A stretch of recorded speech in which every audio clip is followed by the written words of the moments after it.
Maravilha, maravilha. Começa agora mais um programa Bomba Atômica, entrando aí pela sua rede social, pelo Facebook, pelo YouTube. Você curte agora a entrevista com todos os pré-candidatos à Prefeitura do Rio de Janeiro. Então você vai poder saber como é que eles pensam, o que eles já estão pensando sobre a sua seu possível mandato aí na Prefeitura. Isso é muito importante. Então hoje vamos receber aqui, com muita honra, a pré-candidata Glória Heloísa. Glória, tudo bem? Boa noite.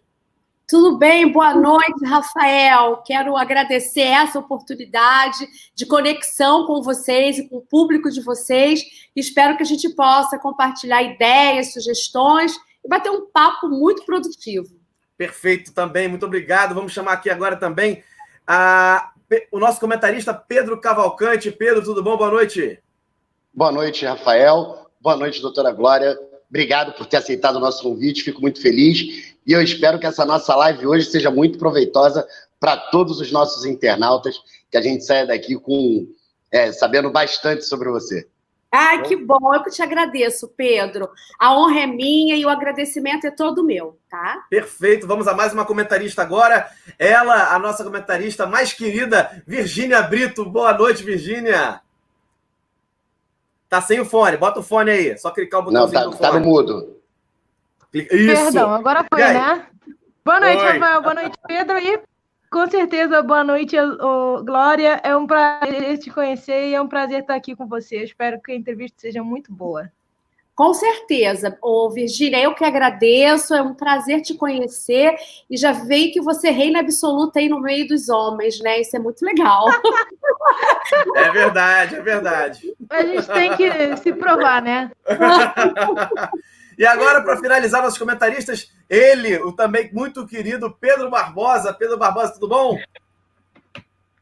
Olá, boa noite a todos e a todas, nossos ouvintes, nossos queridos pessoas que estão nos assistindo. Boa noite, senhora Glória. Boa noite, Ponzi. Boa noite, Pedro. Boa noite, Virgínia. Quanto tempo, hein? Boa noite, Pedro. Prazer em te conhecer, viu? E ele deu uma falhadinha, mas daqui a pouco ele volta. Bom. Porém, todos aqui, maravilha, preparados. Vamos entrar aí com as nossas entrevistas já, mas vamos apresentar primeiro a nossa pré-candidata Glória Heloísa. Bom, Glória Heloísa da Silva, ou Lima da Silva, ou Glória Heloísa, é carioca da Gema, nascida e criada em Jacarepaguá, mais especificamente no Largo do Pechincha. Glória se formou em Direito pela Gama Filho e é mestre em Ciências Jurídicas por uma universidade lá em Madrid. Em 27 de dezembro de 96, Glória Heloísa se tomou posse como juíza de direito no Tribunal de Justiça do Estado do Rio de Janeiro. Ao longo de 23 anos, foi juíza em diversas varas do interior, estado e na capital. E ficou bem conhecida pela atuação na defesa da criança e jovens e pela acessibilidade e inclusão. Mas não foi só isso, não. Foi também professora de pós-graduação, de curso de especialização em direito e muito mais. Bom, mas para concorrer à Prefeitura do Rio, Glória Heloísa foi exonerada do cargo em 6 de março de 2020 e teve que abrir mão de todas as prerrogativas do cargo e agora vai entrar na corrida para comandar a cidade lá do Palácio em Botafogo. Bom, boa noite agora oficialmente, Glória Heloísa. Boa noite, Rafael. Perfeito, nossa, vamos lá. Você sabia tanto da minha vida, né? Mas a parte mais interessante foi essa.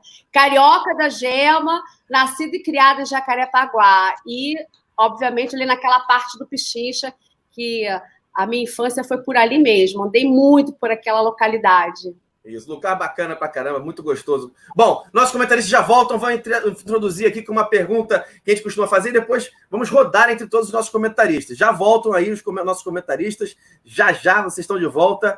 Bom, vamos começar, né? Pré-candidata. Estávamos numa crise muito grande, né? Crise econômica muito grande no Brasil inteiro, na cidade do Rio de Janeiro, principalmente. Tem alguns empresários que dizem que o Estado como um todo do Rio de Janeiro, na crise, o Brasil foi para o buraco, o Rio de Janeiro foi no buraco, abriu o alçapão e entrou em outro buraco, né? Praticamente é isso. Porque estava muito brabo aqui no Rio de Janeiro. E aí, os empreendedores sentem muito essa pancada, né? Os empreendedores, os micro e pequenos empreendedores sentem muito essa pancada.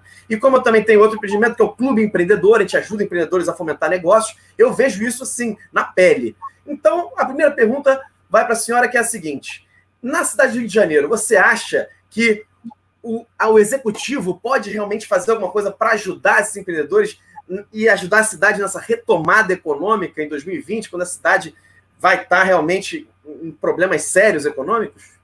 Olha, eu quero começar a sua pergunta falando que, apesar desse cenário difícil, né, existe esperança, existe luz no fim do túnel.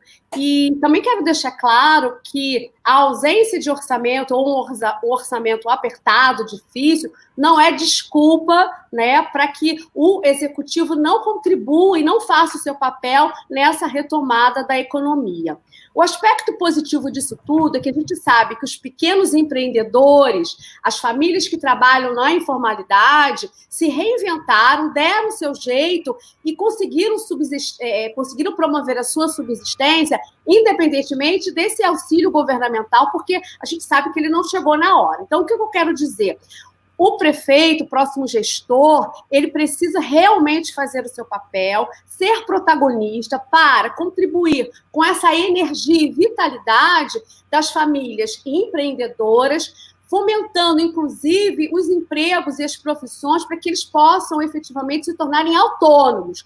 Para isso, não existe uma técnica mirabolante, é muito fácil, vamos retirá-los da informalidade, trazê-los para a formalidade, para que eles possam ter linhas de créditos que viabilizem que o seu negócio, que é pequeno, se torne mediano e, quem sabe, um grande negócio. Então, o exemplo veio da própria população, na medida em que eles começaram a se reinventar e aquecer a economia local. A gente sabe que isso foi possível, mas há necessidade que o governo estadual, federal e o municipal façam a sua parte, buscando incentivos, buscando renda, receita nova para ajudá-los. A gente pode fazer grandes mutirões, desburocratizando, por exemplo, procedimentos para que essas pessoas possam se tornar mais independentes e terem a condição de, digamos assim, promover o seu próprio negócio. Eu acho que empreendedor é isso, é se tornar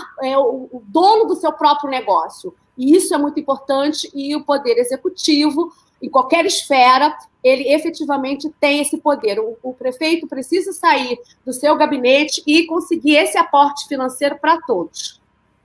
Perfeito, maravilha. Obrigado pela resposta. Excelente início. Vamos agora com o nosso comentarista Pedro Cavalcante. Boa noite, Pedro. Tudo bem? Vamos lá. Opa, boa noite. A parte do boa noite já foi. Agora vamos para as perguntas, né? Doutora, a gente vai falar muito aqui sobre o Rio de Janeiro, mas eu me sinto provocado a falar de um tema por conta da sua trajetória no Executivo, que a gente tem visto muito essas interferências do Judiciário no Executivo. A gente tem, se a gente for citar os últimos 5 anos, a gente tem o veto da nomeação do Lula, do Ramagem, da Cristiane Brasil, no caso específico do Rio de Janeiro, do Marcelo Crivella Filho, né? Fora que a gente vê o governo Bolsonaro hoje em uma linha de guerra com o Supremo Tribunal Federal, tendo o Judiciário que interferir diversas e diversas vezes no Executivo. Você acha que essa interferência é um pouco excessiva? Ou você acha que o Judiciário tem cumprido bem o seu papel? Eu vim do Judiciário. Mas, independentemente dessa trajetória, até quero deixar claro, gente, que eu não abandonei a minha carreira.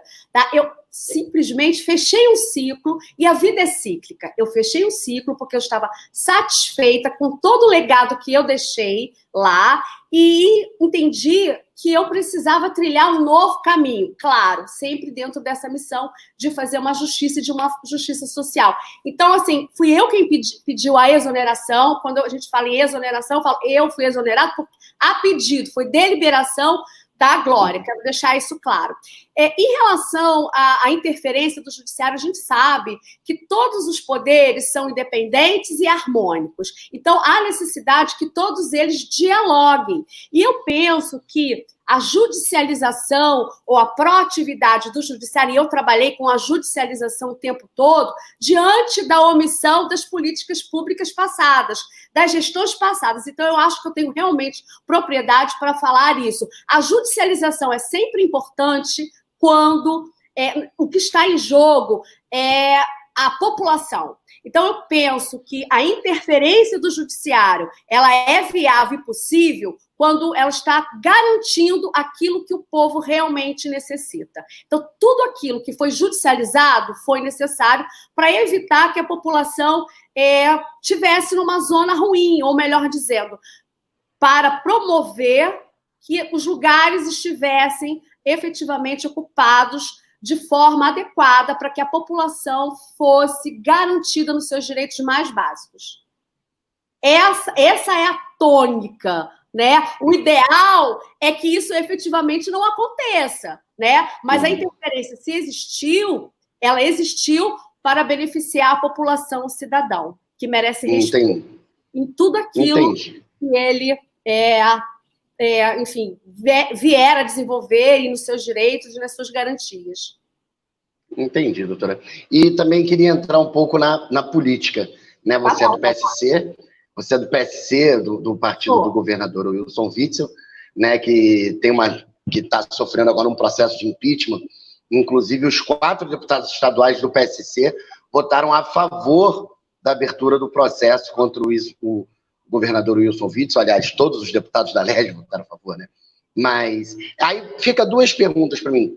Como que você pretende tentar, até por conta da trajetória parecida, entre aspas, né, desvencilhar sua figura da figura do governador Wilson Witzel, caso impeachmentado ou não, né? E como você pretende construir aí um arco de aliança para sua candidatura, enfim, conseguir decolar agora em novembro, aparentemente a eleição vai ser em novembro.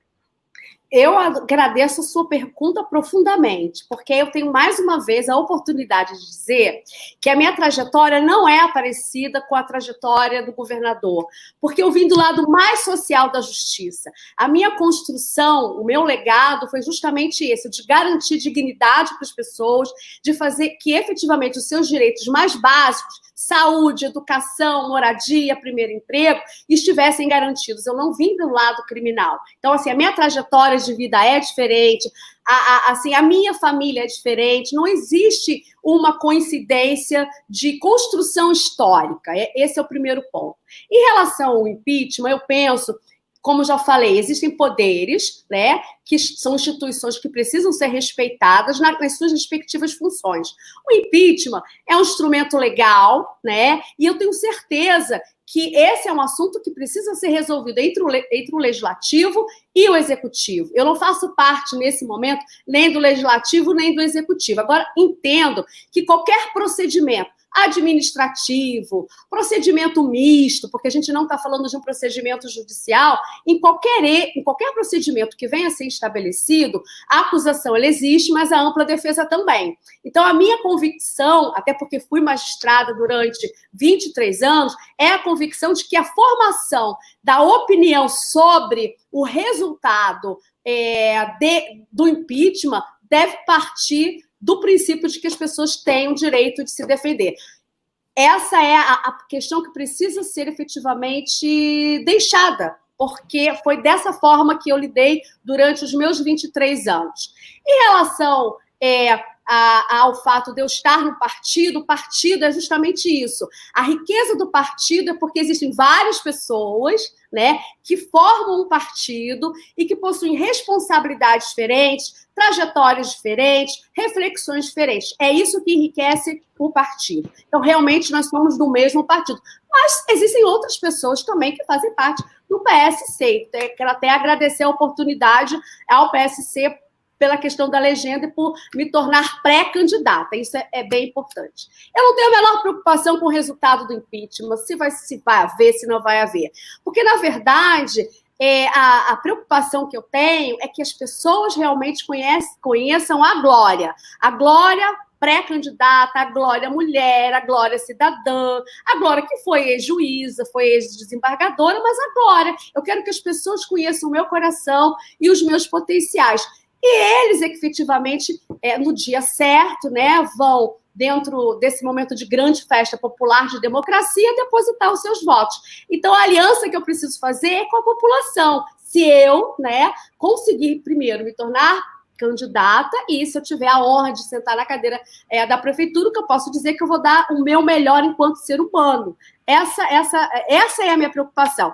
Alianças remetem à palavra diálogo, remetem à palavra união de esforços, e eu acho que todo tipo de aliança que venha se unir para promover o bem social, o bem comum, a qualidade de vida da população sempre será bem-vinda. Bacana, obrigado. Daqui a pouco eu volto, doutora. Vou abrir espaço para outro. Deixar os amiguinhos falar.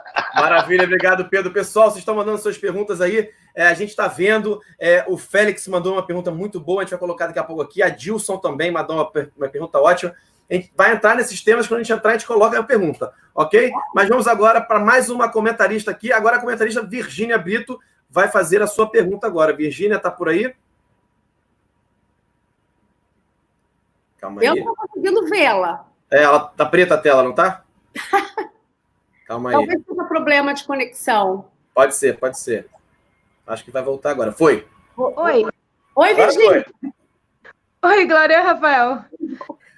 Então, a minha pergunta é... Bom, Glória, eu sou estudante de Direito, então, para mim, é uma honra estar aqui com você, uma pessoa que entende bem de direitos humanos e trabalhou muito com isso. Um tema muito sensível aqui na cidade do Rio de Janeiro é a nossa população de rua, Sim. em especial crianças e adolescentes nessa condição, Sim. que são uma situação de vulnerabilidade e de risco social. Além disso, os jovens nas nossas comunidades, nas favelas, sofrem com falta de água, energia elétrica, saneamento básico, segurança. Então, como você foi juíza da vara da infância, a minha pergunta para você é como você pretende desenvolver a rede de proteção e garantia de direitos da criança e do adolescente na cidade do Rio de Janeiro? Em primeiro lugar, a gente sabe que todo cidadão merece respeito. Nós temos uma Constituição Federal que tem por objetivo máximo, o respeito à dignidade da pessoa. E eu vi, nesse momento de Covid-19, que a invisibilidade das pessoas que moram nas ruas se tornou, na realidade, um ponto muito importante, porque tudo aquilo que a gente já falava na vara da infância passou a ser visível para todos. Nós deixamos de viver aquele momento de síndrome dos olhos secos e passamos a enxergar os problemas. Então, nesse momento, o que a gente precisa é de resgatar, mais do que cuidar, é resgatar a população de rua, torná-la visível, e aí quando eu falo em torná-la visível, o primeiro ponto é de promover a documentação básica dessas pessoas para que elas possam se utilizar dos serviços públicos e de todos os serviços, inclusive para que a energia empreendedora deles, porque efetivamente eles possuem, possam vir para o campo da formalidade, porque há muita criatividade. Eu gosto muito de falar isso, porque eu já ouvi pessoas falando de uma política higienista, vamos tirar as pessoas das ruas. Não é isso. É resgatar as pessoas, dar dignidade para que elas possam se desenvolver de acordo com as suas habilidades. E, para isso, precisa de um equipamento apropriado. Então, eu não falo em remoção de pessoas, porque não adianta você retirar essas pessoas da rua, que tem aquela ideia de pertencimento, porque, às vezes, a rua é muito atrativa, e eu quero dizer que não somente pessoas vulneráveis economicamente e intelectualmente estão nas ruas. Várias pessoas estão nas ruas por diversos motivos. Eu tomei conhecimento disso quando eu participei de um programa de TV, uma rádio comunitária, de um ex-morador de rua em Brasília. E aí, assim, eu tive uma aula com esse ex-morador de rua para entender por que, às vezes, essas pessoas preferem permanecer nas ruas. Mas isso é papo para a gente conversar depois. Então, eu penso, assim, que o fortalecimento da rede já existe, porque nós temos uma grande legislação. E o ECA, quando fala sobre o fortalecimento do vulnerável, e a gente fala da criança, do adolescente, porque existe criança e adolescente morando nas ruas também, né? É preciso resgatar a criança e o adolescente e suas famílias. Eu não posso trabalhar de forma isolada. Então, A rede protetiva, ela precisa ser fortalecida no que diz respeito à infraestrutura, porque nós já temos o Ministério Público, nós temos a Defensoria Pública, nós temos o Conselho Tutelar que precisa ser valorizado, então nós temos, sim, uma legislação muito boa, nós temos uma rede muito boa. O que falta realmente é concretizar aquilo que já existe no papel. E aí eu penso que a infraestrutura, a tecnologia e a utilização de movimentos, como nós estamos verificando, de movimentos para tratar, por exemplo, da saúde, da questão dos hospitais de campanha, essa ideia, a ideia que nós temos que ter grandes multirões para trazer essas pessoas para a formalidade e resgatá-los, dar dignidade. Em relação a criança e adolescente, mas eu gosto de falar do idoso também, que as pessoas esquecem, né?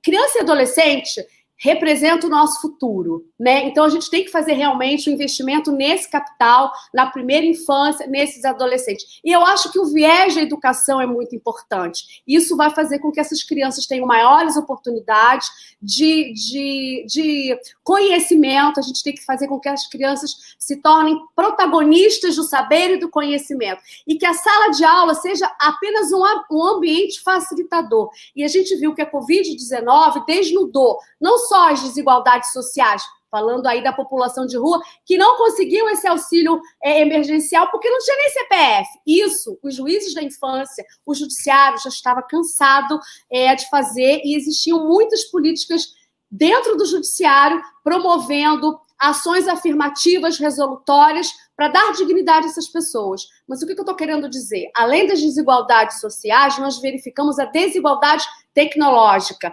Muitas crianças deixaram de estudar porque não tinham internet, porque não tinham tablet. Então, eu quero dizer que a educação é um grande guarda-chuva que vai viabilizar toda a construção e desenvolvimento dessa criança que se tornará um adulto, é uma pessoa em formação e que precisa ser priorizada. Muitas coisas precisam ser feitas, temos que listar, mas eu acho que o grande investimento nesse momento para valorizar esse público é na educação. E na educação, vamos construir a questão do saneamento básico, que é um absurdo, porque quando a gente fala de saneamento básico, a gente fala de um eixo transversal, que é da saúde, a gente fala do eixo transversal, que é da educação, porque a gente fala de boas práticas, de boas atitudes, de corresponsabilidade ambiental. Então, tem tanta coisa para fazer. O mais importante que eu queria deixar claro para as pessoas, que foi a minha vivência, é que todas as pastas públicas precisam conversar, né? Conversando entre si, eu acredito que a construção e o resultado será mais eficiente. E aí a conversa inovadora, não sei se eu vou falar inovadora, mas o débito que existe é justamente de promover uma gestão participativa da população, porque a população, o cidadão, ele é especialista no seu problema, então ele tem que fazer parte do processo para a identificação do problema e construção do resultado. Isso gera pertencimento, corresponsabilidade, porque você só se torna responsável por aquilo que você conhece e efetivamente ajudou a construir o resultado, entende? Então é mais ou menos isso. Qual era a política que a ex-juíza Glória fazia na hora que procurava proteger as crianças e aplicar a melhor medida protetiva? Conversava com todas elas. Ah, doutora, mas como assim você não vai conversar com todas? Sim, eu quero saber o que elas pensam, o que elas acham, afinal de contas, eu estou decidindo sobre a vida delas. E elas sabem que eu estou aqui na sala fazendo isso. Então, eu vou ouvir cada uma delas. Da forma que elas sabem, elas vão se expressar. E é isso que a gente precisa. A gente precisa inovar, mas colocar a população no seu devido lugar. E o devido lugar dele é o de prioridade. Para isso, ele precisa participar, saber dos problemas e ajudar a construir. Tá bom?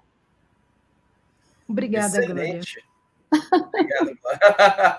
Bacana, Virgínia. Daqui a pouco você volta aí, tá? Vamos trazer agora mais um comentarista. Agora, Pedro Barbosa. Vamos colocar o Pedro Barbosa aqui para fazer a sua pergunta. Nosso comentarista da direita. Isso aí, outro Pedro. Agora é o Barbosão. Barbosa, sua vez. Vamos lá. Senhora Glória, eu gostaria de fazer uma pergunta sobre o turismo. Oi? Gostei do senhora. Fala Glória. Só Glória tá bom. Nada. Não vou falar tá bom, então, Glória. Senhor Pedro. Tá bom, então vamos lá. Glória, gostaria de falar sobre o turismo. Esse setor ele mantém viva a nossa economia da nossa cidade. Os grandes eventos impulsionam ainda mais esse setor. Hoje nós temos 2 grandes eventos, que é o Carnaval e o Ano Novo.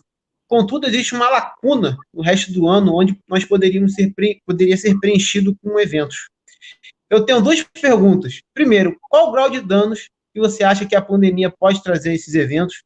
E segundo, você pensa em como preencher esse calendário com novos eventos, inclusive para compensar possíveis reduções do Carnaval e do Ano Novo devido a este normal que vem vivendo o nosso país e o mundo?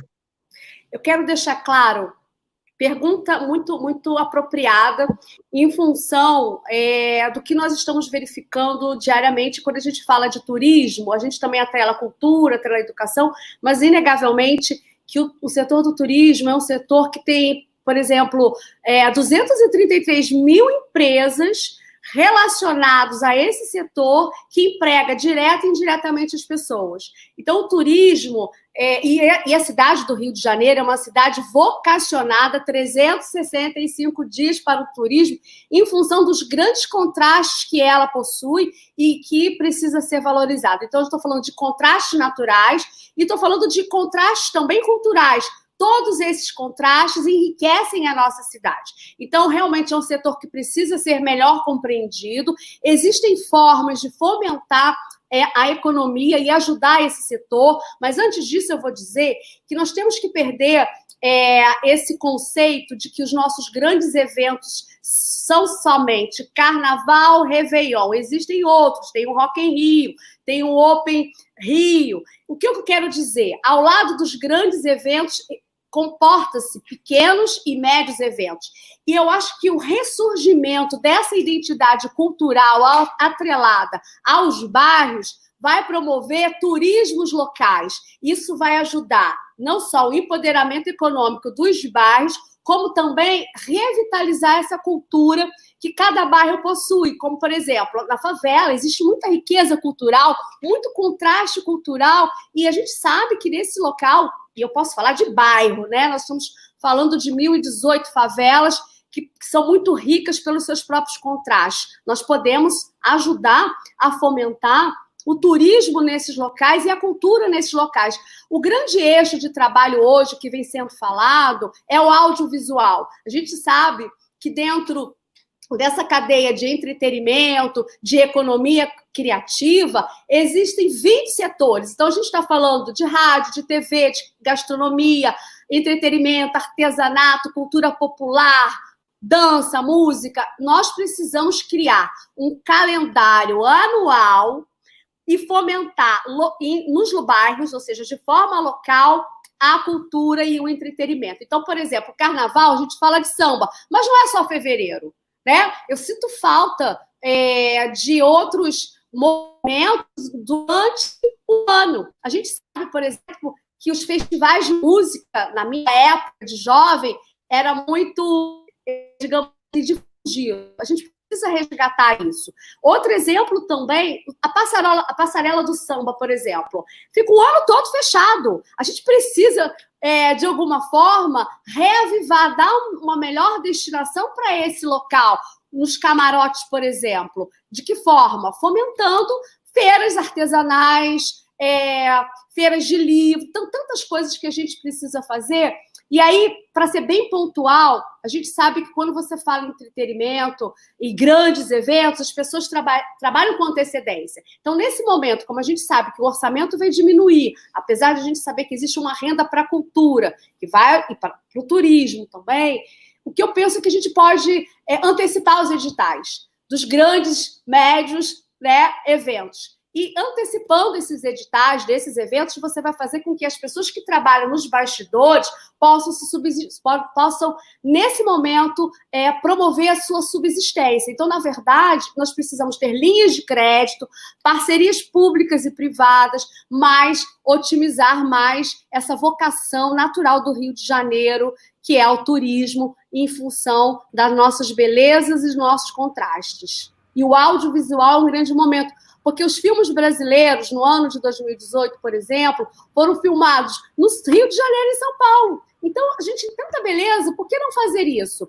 E ajudar todos os outros setores. E a gente fala de arte, enfim, existem coisas a fazer que vão promover o aquecimento desse setor, que é um setor, inclusive, que tem um eixo transversal da geração de renda e emprego. Porque 10 mil empregos, né, automaticamente, hoje a gente sabe que isso pode ter diminuído em função da pandemia, né? Mas, se você pensar em 10 mil empregos, é muita coisa dentro desse setor. Então, a gente precisa realmente dar prioridade para esse setor, para que os serviços, né, voltem a existir e a arrecadação também. Mas temos que usar criatividade por conta das barreiras sanitárias. Então, a criatividade, a tecnologia vai nos ajudar nesse momento. Olha, aliás, vai ajudar ao próximo gestor, e já está ajudando, né, a esse setor. A gente sabe, por exemplo, da inauguração dos drive-ins, não é isso? Dessa possibilidade. Então, existe possibilidade de reativar esse setor? Sim. E ele é um setor que contribui muito para o PIB da cidade do Rio de Janeiro. A gente sabe das dificuldades, mas existe solução. Perfeito. Pedro, maravilha. Contemplado, maravilha. Daqui a pouco eu volto. Eu gostei muito como a minha bandeira é empreendedorismo, né? Eu trabalho com isso e acho que realmente essa é uma das grandes saídas para a crise, para tudo mais. Eu fico muito feliz de ver uma pré-candidata falando sobre inovação, tecnologia, economia criativa, audiovisual, muito bacana. Mas agora vamos entrar em outro tema. Pedro, você já volta, hein? Até mais. Até mais, Pedro. Só queria complementar e dizer o seguinte, tem tantas festas, né? Festas não, eventos, mas a gente pode falar festa junina, por exemplo, né? Não dá para falar evento, festa junina. Olha a criatividade que as pessoas, pelo digital, pela tecnologia, está fomentando, né? Reativando esse grande momento. A tecnologia é um grande instrumento facilitador e criativo para ajudar a essa economia. Pivotar, essa pivota, exatamente. Muito, muito, com certeza absoluta. Bom, excelente, foi um papo que duraria horas aqui, porque é um papo que eu adoro, mas vamos entrar num papo agora que quem está pedindo é o povo, né? É o pessoal dos nossos comentários. Isso aí, vamos lá agora. Deixa eu só tirar aqui para poder colocar as perguntas no ar, tá? Seguinte, tem a primeira pergunta, são duas, tá? Vou fazer as duas, depois eu complemento e você responde tudo. Tá. A primeira é a seguinte. Félix, calma aí rapidinho, deixa eu só colocar dessa forma aqui, porque acho que fica melhor. Me ajuda aí. Tá, eu vou te ajudar, vou ler para você. Aqui, ó, Félix.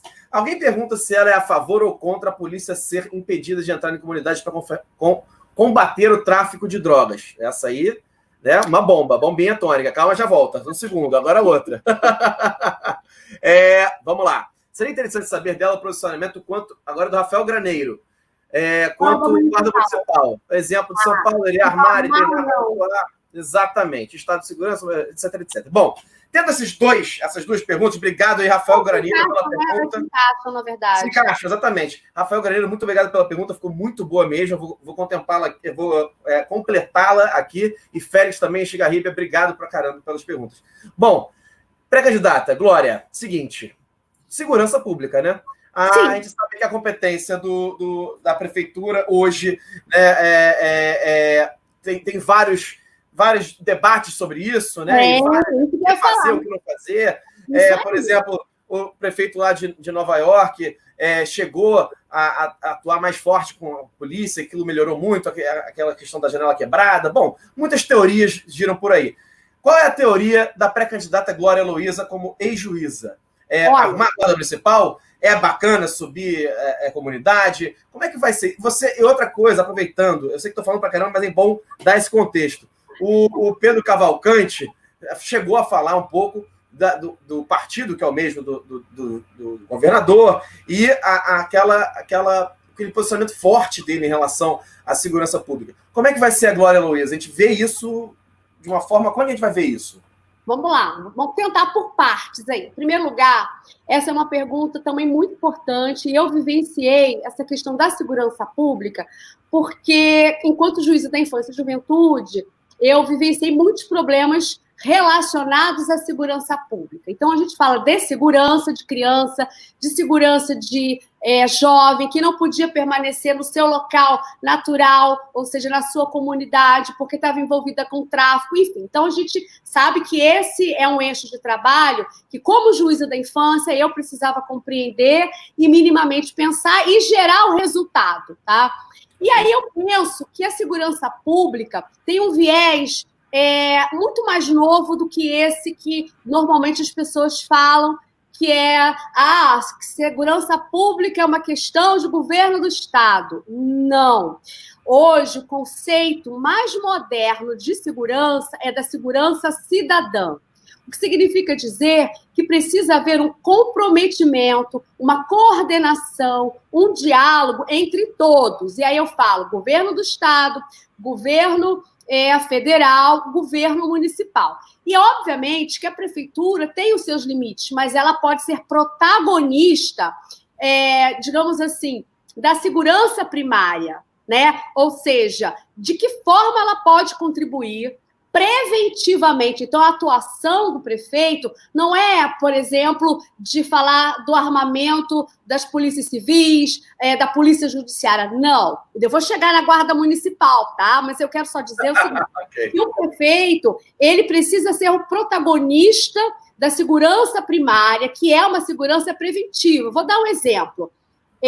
As crianças nas escolas. Eu estou promovendo a segurança dessas crianças quando, por exemplo, eu aumento o turno, ou seja, o horário escolar para que as mães venham a trabalhar. Então, eu estou dando, por exemplo, a segurança dessas crianças que estão longe da criminalidade. Por que eu estou falando sobre isso? Porque alguém já tinha me perguntado como eu iria ajudar as crianças que moram nas favelas. E aí eu quero, já complementando a primeira pergunta, a cidade ela é orgânica, ela é dinâmica, ela não é partida. Então, eu não posso admitir uma polícia que entra no asfalto, né, e não entra na favela. Quando a gente fala de polícia, a gente está falando de um órgão, e aí, civil, federal, guarda municipal, eu estou falando de um órgão que tem um objetivo maior, que é o de promover a segurança, porque o que a população precisa é de segurança. Então, eu vou falando ao contrário, o que nós precisamos é construir uma segurança pública para promover essa sensação de segurança e acabar com a impunidade, porque quando eu falo do tráfico, eu estou falando de crime, estou falando de criminoso, e é inadmissível que o Estado, de uma forma genérica, e eu vou agora me deter ao município, a esse organismo, né, e aí vamos falar do governo municipal, não possa entrar nessas comunidades, ele precisa entrar, porque, como eu falei, a cidade não é partida, não tem asfalto e não tem favela, existe um todo, né? E a necessidade de se promover segurança pública para todos, os munícipes, ou seja, para o cidadão de um modo geral. Então, o conceito é de segurança cidadã. E aí, segurança cidadã, ela passa pelo viés da comunicação com a população, com o Ministério Público, com todos os entes que vão fazer uma grande frente de segurança. A iluminação pública. A iluminação pública é um eixo que está relacionado, por exemplo, com o urbanismo e que gera segurança, porque a gente sabe que lugares ermos, escuros, são propensos para a criminalidade. Então, você está vendo como o prefeito pode sair do seu gabinete e falar, não, eu tenho que ser protagonista, sim, para contribuir para que a minha cidade, né, a população, de um modo geral, se sinta seguro, conversando e dialogando com todos, chamando também a população, através de um canal direto, para que ela identifique os problemas, mas não é só chamar, é chamar e oficiar todos os órgãos, identificando o problema e construindo a solução. Em relação à guarda municipal, é um tema polêmico, mas é super importante discutir isso, porque eu acho que é a discussão do momento. E aí, quando a gente fala da discussão do momento, olha só, olha o que nós estamos falando, como se o armamento da população e da guarda municipal fosse a solução, né, para diminuir a violência urbana. E aí a gente está falando que armar inclusive a Guarda Municipal, não é a solução, não é uma solução estanque isolada para gerar o que as pessoas querem. O que as pessoas querem? Segurança, entende? E aí, quando você arma, inclusive, a Guarda Municipal, ao lado disso, você precisa do quê? Da capacitação para que você possa se utilizar desse instrumento letal. Então, essa é uma questão. Capacitação é super importante para qualquer um que venha se utilizar de uma arma de fogo, tá? Agora, em relação à Guarda Municipal especificamente, em primeiro lugar, eu tenho que ouvir a Guarda Municipal. Porque eu sei, inclusive, que legalmente existe essa possibilidade.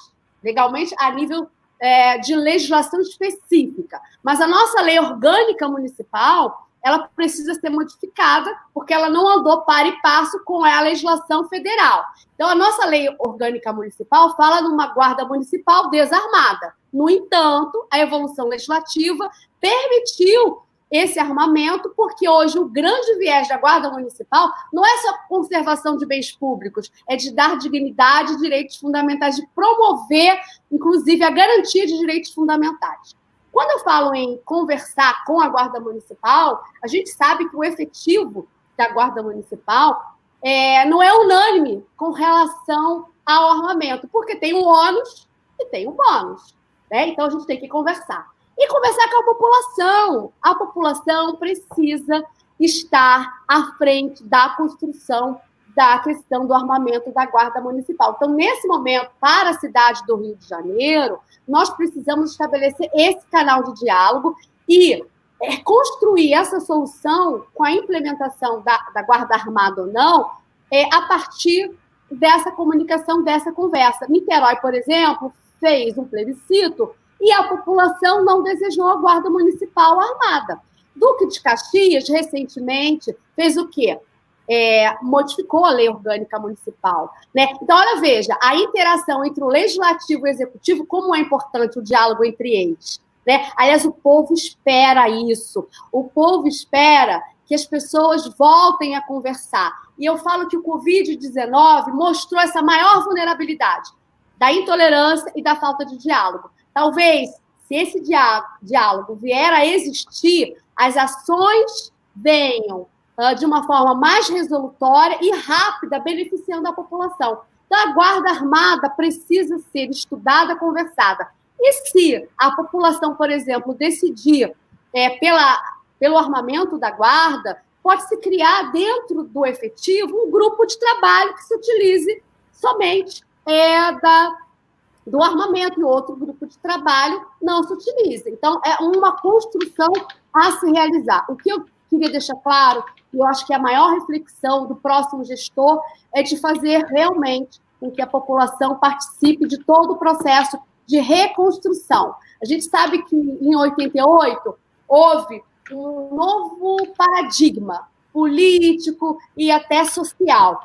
E o Covid-19, em 2020, também está trazendo a possibilidade de um novo marco, onde todas as nossas fragilidades precisam ser vistas, enxergadas, e a construção precisa ser feita a várias mãos, de forma horizontalizada, e não verticalizada.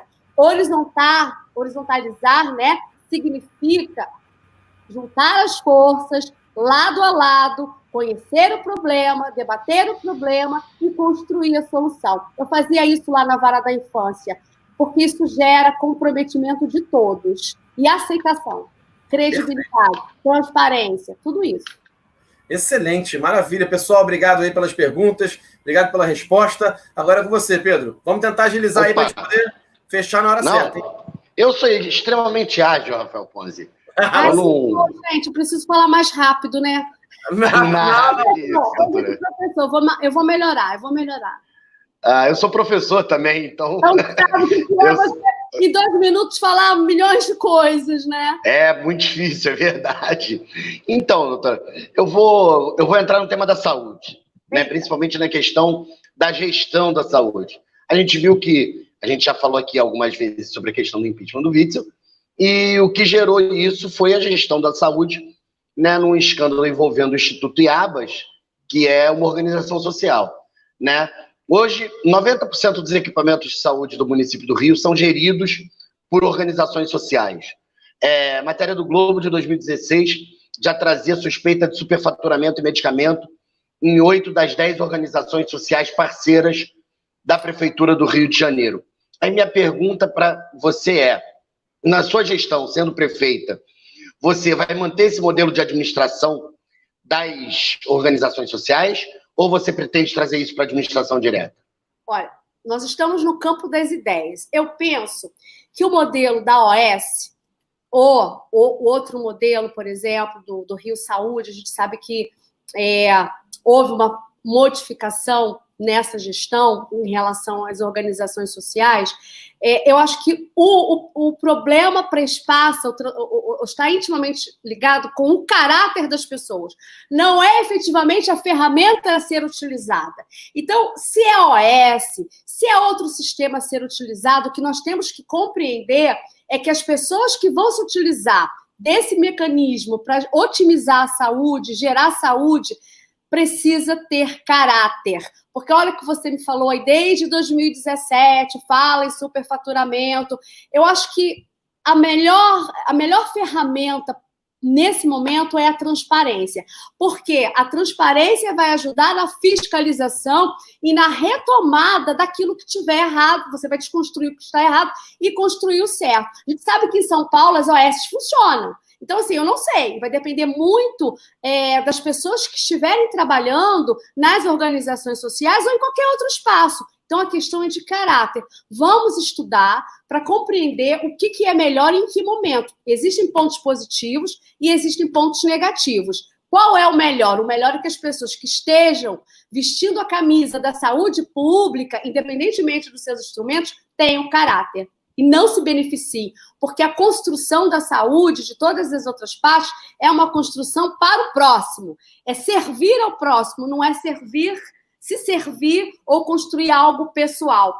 Passa por essa questão. Se é OS ou é outro instrumento, eu não sei. Eu tenho que construir e estudar melhor. Mas eu penso que qualquer um deles pode ser utilizado. Mas as pessoas que vão se utilizar precisam ter caráter e entender que o dinheiro é público e precisa ser utilizado em benefício da população. Qualquer desvio é abominável e os responsáveis precisam ser responsabilizados e se houver efetivamente a responsabilização, vai gerar aí a credibilidade. A transparência é importante para isso e a população fiscalizando também. E mais, a coragem de tomar a decisão certa, na hora certa, não esperar nada para depois. Entendi. Deixa o Ponzi aparecer. Posso pontuar mais um negocinho? Pontua. Então, doutora. É porque o combinado eu saí agora, mas eu estou descumprindo o combinado. É porque você falou que é uma professora, eu também sou professor, e eu acho que a gente não pode sair daqui sem falar de educação. Claro. Né? Eu acho que é fundamental. E a gente viu um aumento na gestão do prefeito Marcelo Crivella, nessa questão da infraestrutura, do déficit da infraestrutura da saúde. Os dados do Tribunal de Contas do município traz que 93%, dados de 2018, tá? 93% das escolas têm problemas com vasos sanitários. 91% das escolas têm problema de pintura. 80% das escolas têm problema com lâmpadas. Ou seja, questões mínimas, pequenas, que interferem demais na gestão da educação. No ambiente de trabalho. Com certeza. No ambiente escolar. Então, eu tenho duas perguntas para fazer para você. Primeiro, como é que a gente resolve essa questão da prefeitura, para a prefeitura dar uma atenção, de fato, a essa questão da infraestrutura escolar? E a minha segunda pergunta é qual é a sua opinião sobre a educação nessa gestão do governo Marcelo Crivella, se você tem alguma opinião formada sobre isso. Olha, vou começar de trás para frente. Primeiro, eu quero dizer que eu conheço bem esse problema, porque todo mundo sabe, ou acho que sabe, não sei, se não sabe, eu estou colocando aqui.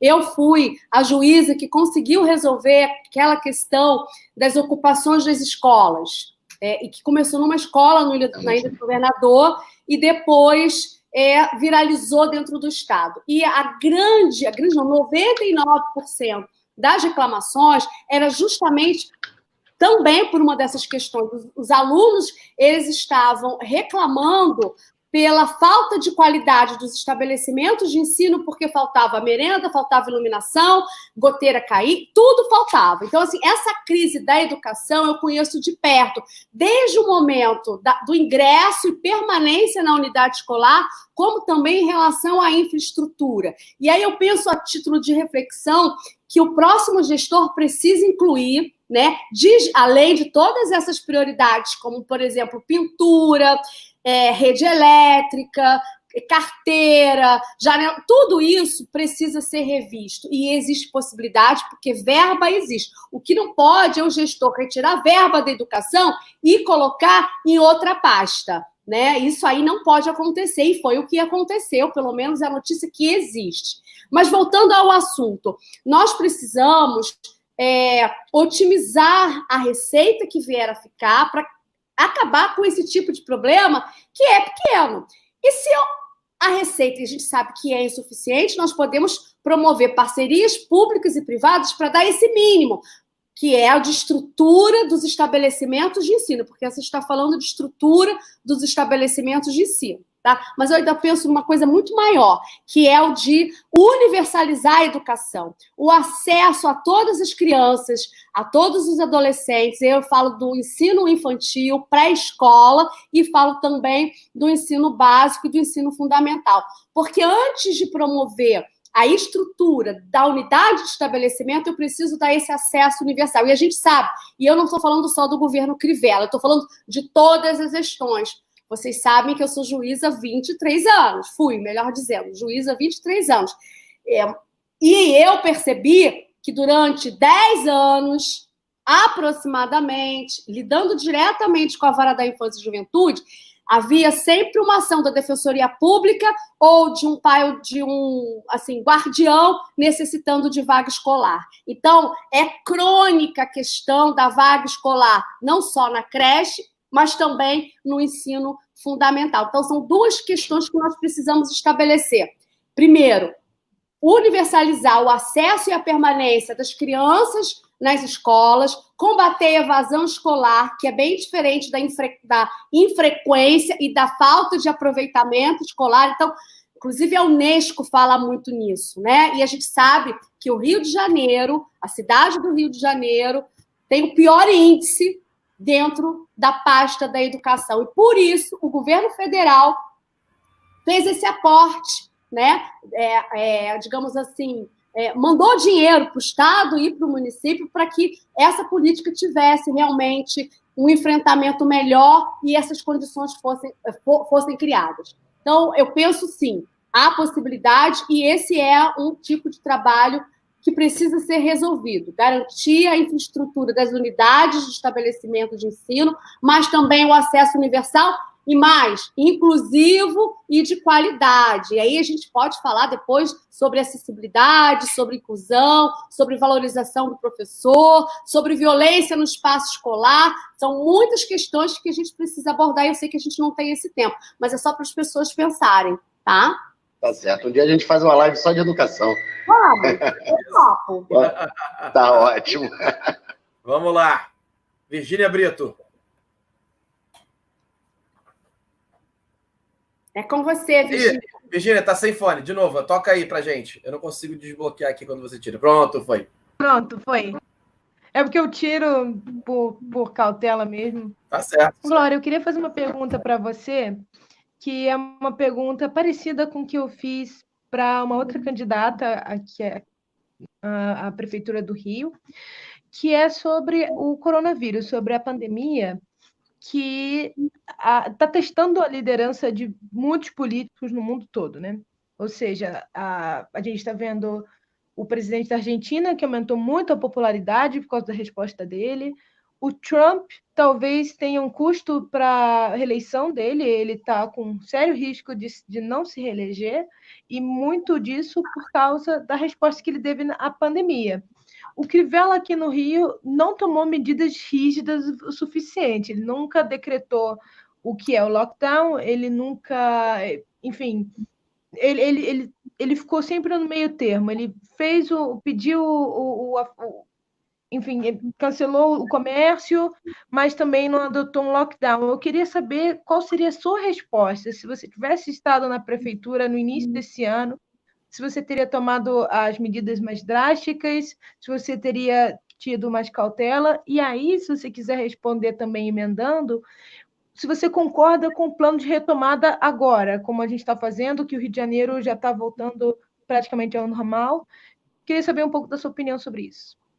Então, em primeiro lugar, assim, o Covid-19, a pandemia do coronavírus, enfim, ele desnudou muitas fragilidades. E aí a gente fala de fragilidade de bens e serviços, fragilidade do diálogo, a gente fala também de violência doméstica, enfim, muitas fragilidades. Mas eu penso que a maior fragilidade que foi desnudada foi efetivamente a questão da insegurança. Nós lidamos com a insegurança na rede, na questão da saúde, a insegurança política, a insegurança jurídica. Então, esse ambiente de insegurança fez com que muitas pessoas, inclusive, quebrassem as barreiras sanitárias, porque não tinham, por exemplo, uma ideia de esperança de que elas iriam ter a sua subsistência garantida, né? Entenda bem. A falta de diálogo fez com que nós não tivéssemos, no momento certo, um sucesso no combate ao Covid-19. Se nós tivéssemos, e aí eu falo nós porque eu sou cidadã também, né? Tivéssemos tido a oportunidade de dialogar sobre este problema, e o que eu penso é que o gestor, nesse momento, deixou de fazer um enfrentamento direto com a população, ouvir a população, e mais do que isso, falar para a população que a barreira sanitária era necessária justamente para que amanhã nós tivéssemos a possibilidade de reabrir, né, o negócio, o comércio, de uma forma mais célere.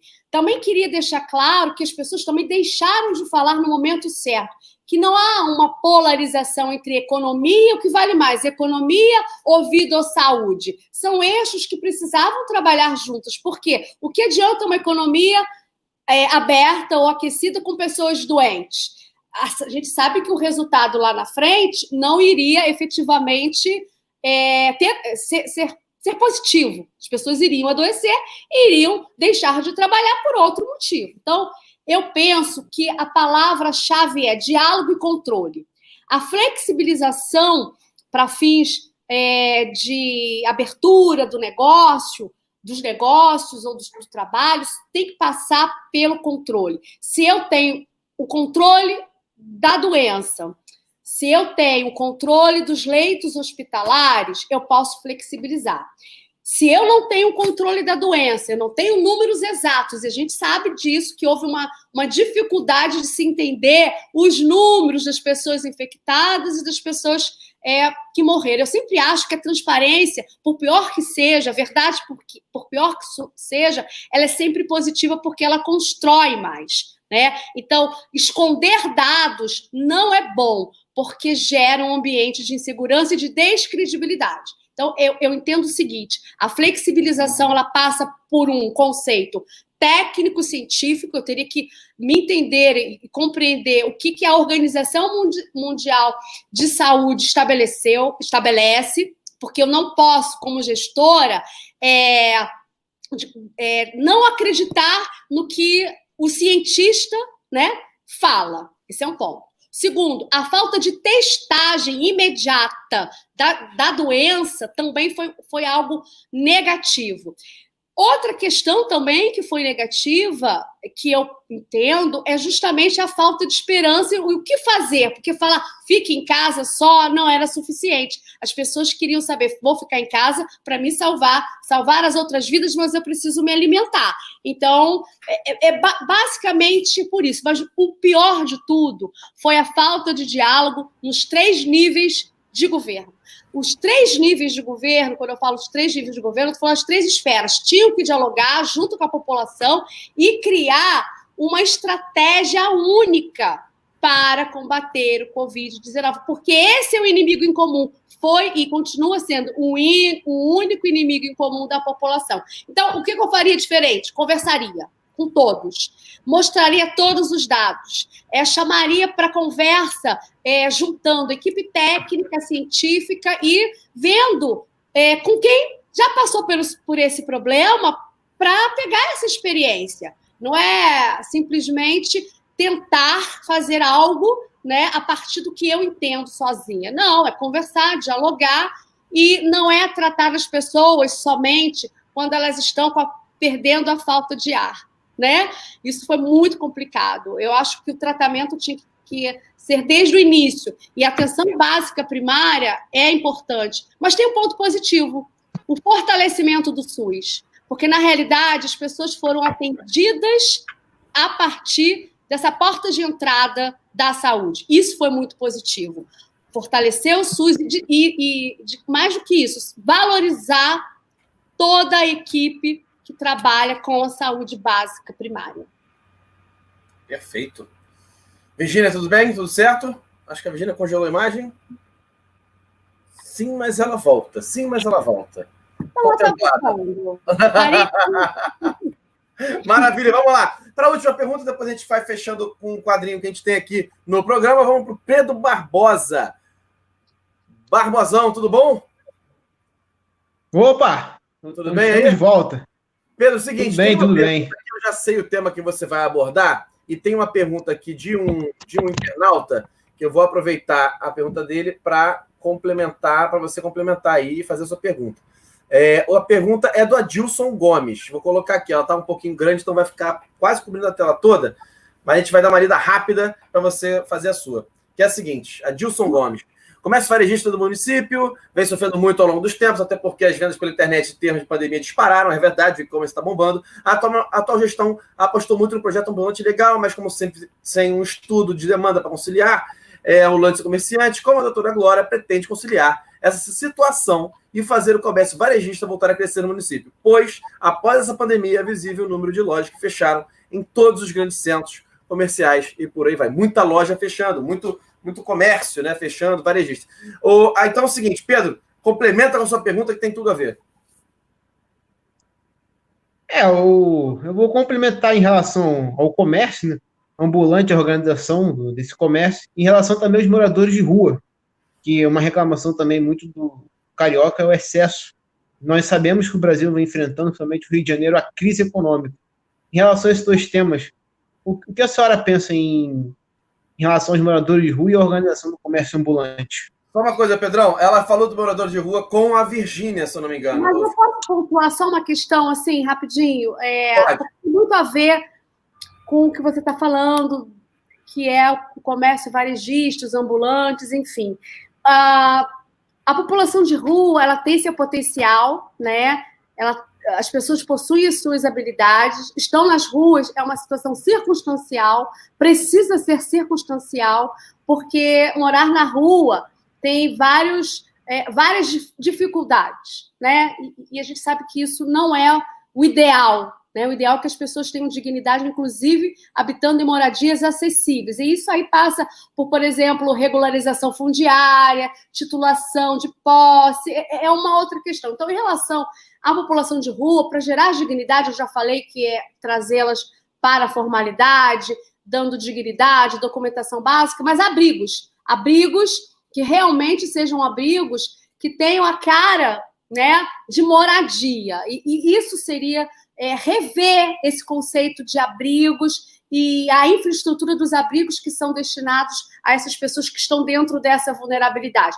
Revitalizar tudo isso para que elas tenham vontade de sair da rua, irem para suas casas, para esses abrigos, para essas moradias e permanecerem ali. Então, assim, é toda uma abordagem que precisa ser feita de forma complexa e é possível. Então, depende da abordagem. Não é tirar a pessoa da rua, colocar em qualquer lugar e se vira. Não é assim. O abrigo precisa ser uma janela de oportunidades também, né, para que eles possam se desenvolver, inclusive o seu lado profissional. É um eixo de trabalho que precisa ser feito.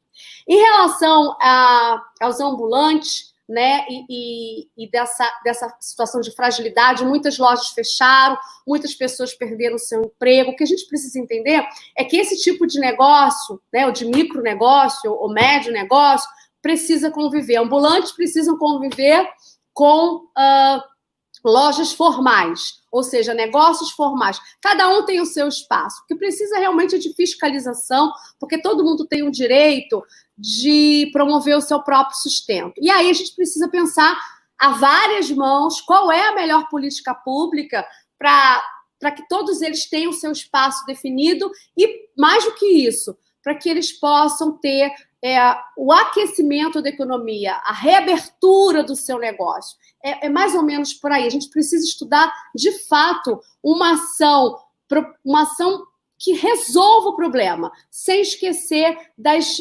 diferenças e das particularidades de cada um. Todos têm importância para o aquecimento da economia da cidade do Rio de Janeiro, e todos terão seu espaço, mas com limites, fiscalizações, tecnologia, tudo isso precisa ser utilizado para que a gente possa construir a solução desse problema, que é um problema de todos, né? Eu acho que o fechamento das lojas, do comércio, é um problema de todos. Tem as suas particularidades e as suas diferenças. Eu acho que a formalidade é muito interessante, porque gera linhas de crédito e talvez uma distribuição de responsabilidade para cada um deles seja realmente um fator positivo.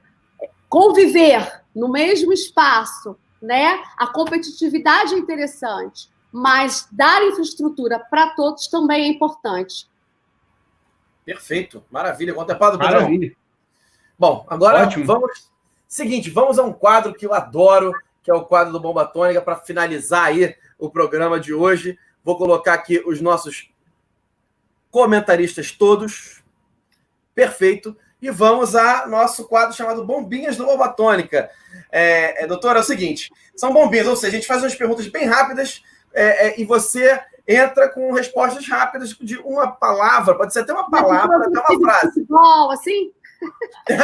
Pode ser também. Um pouquinho mais chatinha. Um pouquinho mais chatinha, mas é mais ou menos por aí. Bom, deixa eu ver aqui, que eu tenho uma cola aqui, graças a Deus. Você tem cola, eu posso ter? Pode ter, problema nenhum. Aqui pode colar tranquilamente, que não cola não descola. Tô brincando, viu? Deus me livre. Vamos lá. Vamos lá, pessoal. Seguinte, as bombinhas são perguntas rápidas e respostas rápidas. Então, a primeira é a seguinte, vai começar comigo. Bombinhas, linha amarela, com ou sem pedágio? Com ou sem pedágio? Com pedágio, mas um pedágio compatível para que haja a possibilidade de manutenção da via, né? Então, assim, precisa ser revisto. O exemplo dessa gestão, quando houve aquela depredação, não foi um bom exemplo, porque não se pode resolver as coisas com o braço, e sim com diálogo. Mas um pedágio compatível, uma política tarifária compatível com a realidade da população. E com o serviço prestado. Sim, claro, excelente. Barbosa.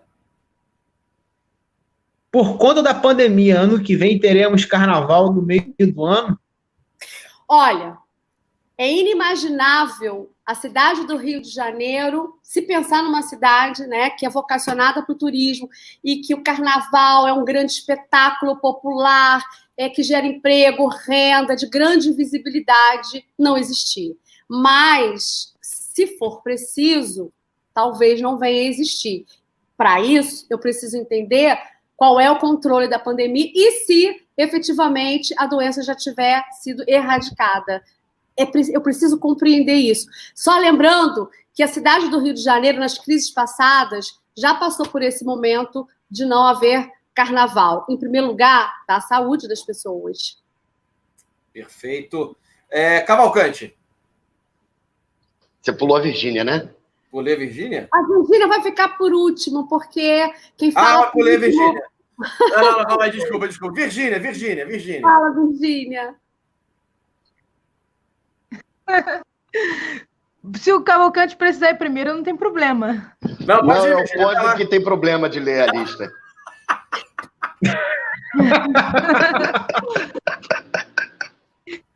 Glória, você pode me dar o nome de uma mulher política que você admira? Uma mulher pública? Nossa, são tantas! Vou falar de dentro do judiciário.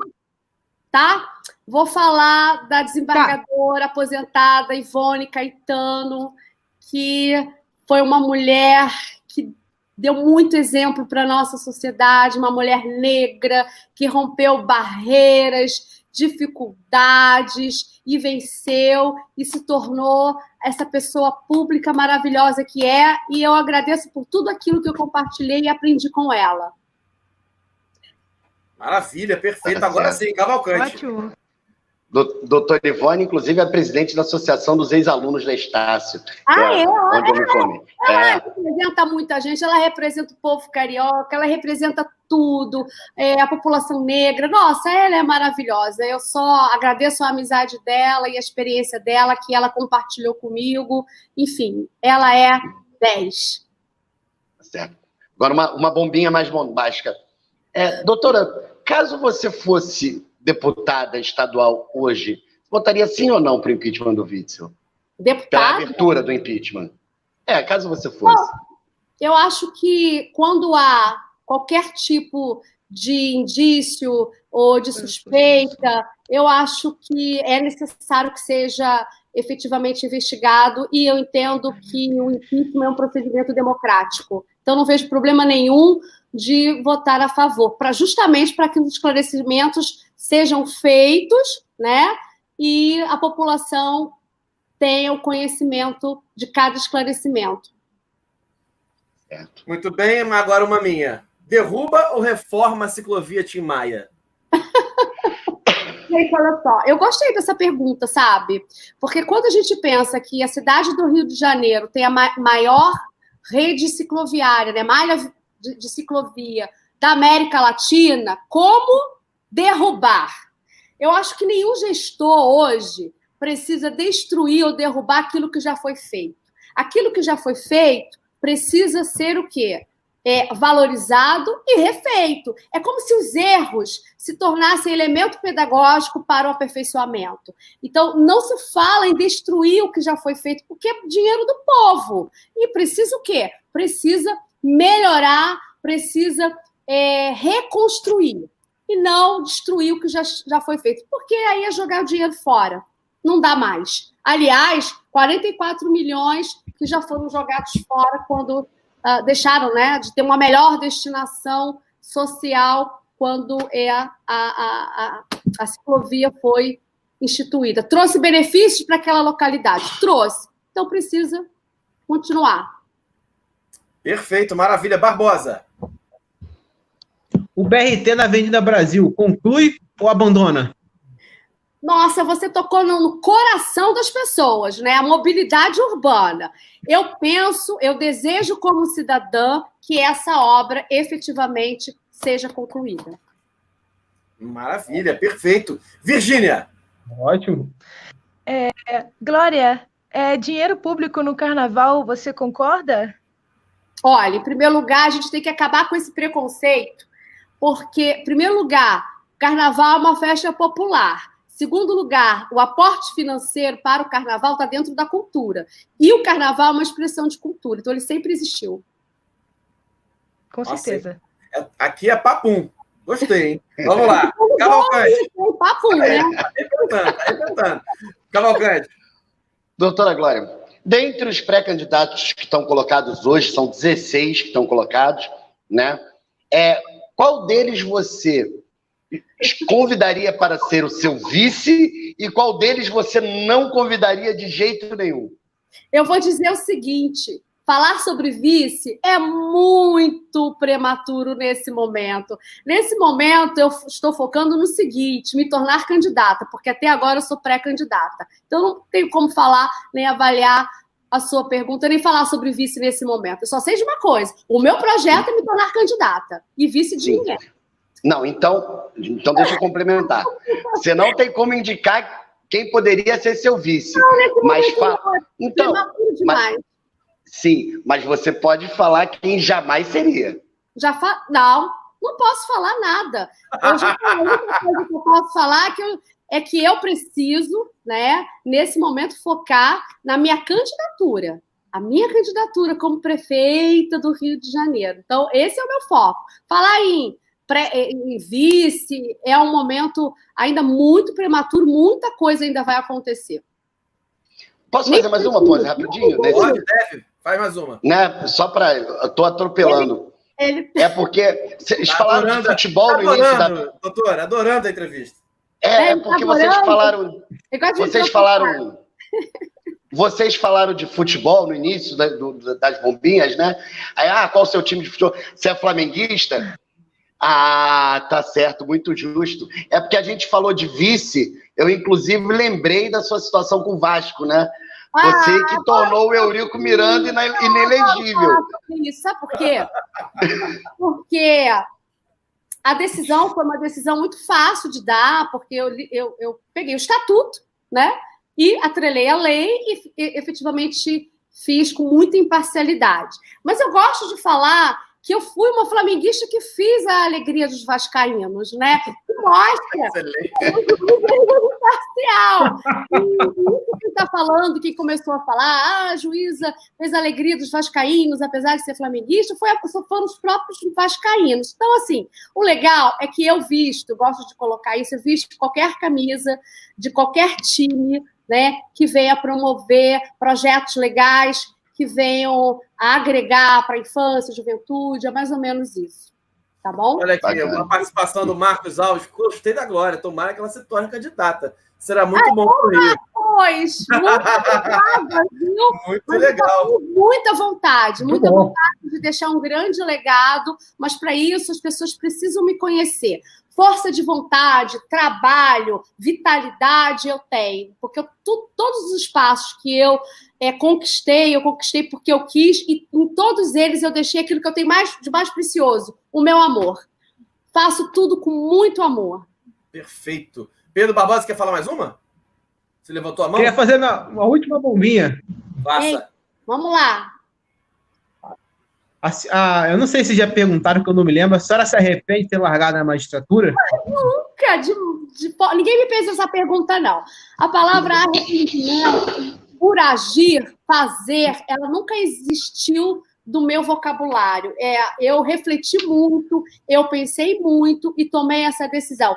Justamente para compartilhar tudo aquilo que eu tenho de melhor. O que eu não aguentava mais é ver as pessoas tristes ao meu redor. Então, eu pensei assim, bom, se durante o ano eu consigo impactar 1.000 pessoas, porque a gente sabe que o judiciário tem aquela coisa de ser inerte no bom sentido, no sentido de que as pessoas precisam me provocar, por que não fazer para 6 milhões de pessoas? Né? Se eu conseguir construir a política pública mensalmente para 1.000 pessoas, por que não para toda a cidade? E eu quero dizer que a minha decisão foi pensada, foi refletida, amei o que fiz, vou continuar amando o que eu vier a fazer no futuro, porque o que a Glória gosta mesmo dessa coisa de você tornar o outro melhor e mais feliz. Existe uma frase bem interessante que diz assim: você não pode passar pela vida de ninguém sem deixá-la melhor e feliz. E aí a minha ideia é essa, eu vim para o lado da política para transformar pessoas, deixando felizes e melhores, com a minha experiência. E para isso as pessoas precisam me conhecer. Por isso, já vou dizendo aqui, me segue nas redes sociais, me acompanha, tá bom? Perfeito, pessoal. Não deixa aí, você que está vendo, seguir a Glória Heloísa nas redes sociais. Segue ela no Instagram, no Facebook. Aproveita, segue o Bomba também no Instagram, no Facebook. Curte, compartilha essa live. É muito importante pra gente. Segunda-feira teremos aqui a Benedita da Silva sendo entrevistada pelo nosso programa, com os comentaristas todos aqui fazendo essas perguntas para ela. E agradecer mais uma vez aos comentaristas Pedro Barbosa, Pedro Cavalcante, a Virgínia Brito e principalmente a pré-candidata a doutora Glória Heloísa. Muito, muito obrigado pela participação aqui no Bomba Tônica. Pessoal, vamos ficando por aqui. Eu acho que é isso, né? Pode ser? Vamos dar tchau? Tchau, pessoal. Tchau, gente. Tchau, gente. Todas as perguntas... Obrigado, uma boa noite a todos. Vocês podem mandar para mim que eu faço questão de responder, tá? Olha, bacana, sensacional, pessoal. Alguma coisa, mandem para a Glória Heloísa que ela responde. Maravilha. Muito obrigado mais uma vez. Beijo no coração de vocês. Beijo Obrigada a todos. pela oportunidade, hein? Beijo. Nada, a gente que agradece.